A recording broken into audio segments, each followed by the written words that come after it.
Welcome back ناظرین، آپ دیکھ رہے ہیں today morning with doctor نبیہہ Ali Khan.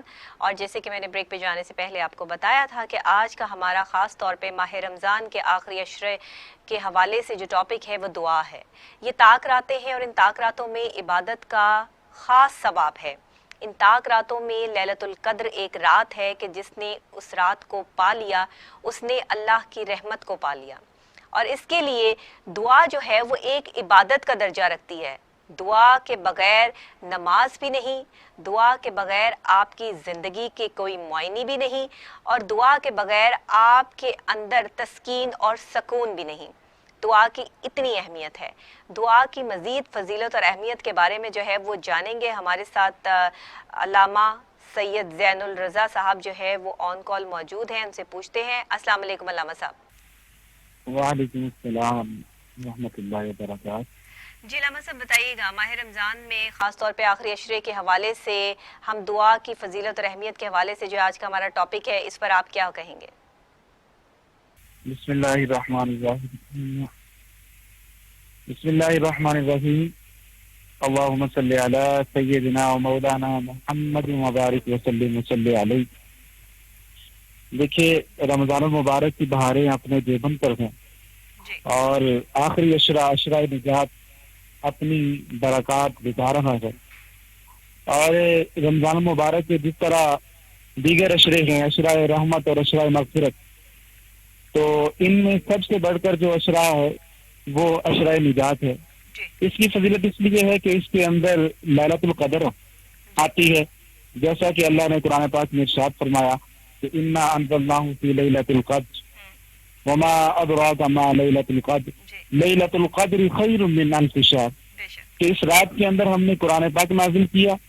اور اس آیت کی شان یہ ہے کہ اس میں عبادت کرنا 1000 مہینوں میں عبادت کرنے سے زیادہ بڑھ کر ہے۔ نبی کریم صلی اللہ علیہ وسلم کی ایک حدیث ہے کہ جس کے اندر نبی کریم صلی اللہ علیہ وسلم نے رمضان المبارک کی برکات اور فضائل کا ذکر کیا۔ تو حدیث طویل ہے لیکن میں اس کا آخری حصہ آپ کے سامنے رکھوں گا کہ نبی کریم صلی اللہ علیہ وسلم نے فرمایا کہ جب رمضان المبارک کی آخری رات آتی ہے تو اس وقت جو لوگوں نے روزہ رکھا ہوتا ہے، جن لوگوں نے روزہ رکھا ہوتا ہے، تو ان کی بخشش و مغفرت کر دی جاتی ہے۔ اس وجہ سے اس عشرے کو عشرہ نجات کہا جاتا ہے۔ تو وہ لوگ کہ جن کو نجات عطا کر دی گئی ہے اور جن کی بخشش کا پروانہ جاری کر دیا گیا ہے وہ تو خوش نصیب ہے، لیکن وہ لوگ کہ جن کی بخشش کا جو ہے وہ پروانہ جاری نہیں کیا گیا تو ان کے لیے کیا ہے، وہ طریقہ دعا ہے۔ جس طرح کہ قرآن پاک میں حضرت یونس کا ذکر ہے کہ جب ان کو مچھلی کے پیٹ کے اندر منتقل کیا گیا، یہ مچھلی کے پیٹ کے اندر جب یہ منتقل ہوئے تو قرآن کہتا ہے کہ فنادى فی الظلمات، تو اس وقت انہوں نے اللہ کی بارگاہ کے اندر دعا کی، اور دعا کی، اور پھر اللہ رب العزت نے ان کو جو ہے وہ نکال دیا۔ وہ دعا کیا تھی کہ لا الہ الا انت سبحانک انی کنت من الظالمین۔ اسی طرح حضرت آدم و حوا کا قصہ دیکھیے، تو جب اللہ رب العزت نے ان کو جنت کے اندر رکھا اور اعلیٰ مقام و مرتبہ عطا کیا، تو اس وقت شاید یہ بھی تائید فرمائی کہ آپ نے ایک درخت ہے اس کے قریب نہیں جانا، لیکن آپ چلے گئے تو جنت سے بے دخل کر دیا گیا۔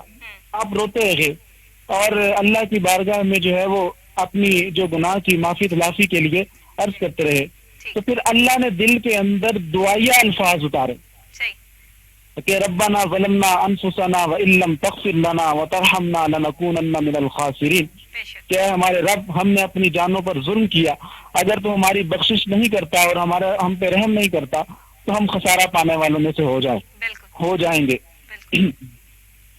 اور اسی طرح حضرت ایوب کا ذکر ہے کہ جب وہ بیماری کے اندر تھے تو انہوں نے بھی یہ دعا کی کہ انی مسنی الضر، کہ یا باری تعالی مجھے بیماری نے گھیر لیا ہے، وانت ارحم الراحمین، اور تو رحم فرمانے والا ہے۔ جب حضرت ایوب نے یہ دعا کی تو اللہ رب العزت فرماتا ہے کہ فاستجبنا لہ، ہم نے ان کی دعا کو قبول کیا، فکشفنا ما بہ من ضر، اور ان کو ان کی بیماری سے نجات عطا فرما دی۔ اور جس طرح آپ نے ذکر کیا ہے کہ یہ آپ مطلب ان ساری باتوں سے، ان سب تمام چیزوں سے ہمیں جو ہے وہ یہ سننے اور دیکھنے کو اور ہمیں جو ہے وہ سیکھنے کو ملتا ہے کہ جب تک آپ دعا کے لیے ہاتھ نہیں اٹھاتے تب تک اللہ کی بارگاہ میں آپ کی ذات یا آپ کی تکلیف اور پریشانی جو ہے وہ نہیں پہنچتی. جب تک ہم اللہ سے التجا نہیں کریں گے تب تک ہم جو ہے وہ کچھ بھی نہیں کر سکتے. جی بالکل. تو آپ کیا کہیں گے کہ ہمارا طریقہ کار کیا ہونا چاہیے؟ جیسے ہم سب عبادت تو کرتے ہیں، نماز پڑھتے ہیں، ڈیلی ہماری روٹین ہوتی ہے، لیکن ایک دعا کرنے کا خاص طریقہ کار ہوتا ہے، وہ طریقہ کار ذرا ہمیں سمجھائیے گا. جی بالکل. میں حضرت عمر رضی اللہ تعالیٰ عنہ کا ایک قول آپ کے سامنے رکھتا ہوں جی. کہ دعا کے لیے سب سے جو بہترین جو ضرورت جس چیز کی ہے کہ وہ انسان کے اندر اخلاص ہو اور یقین ہو.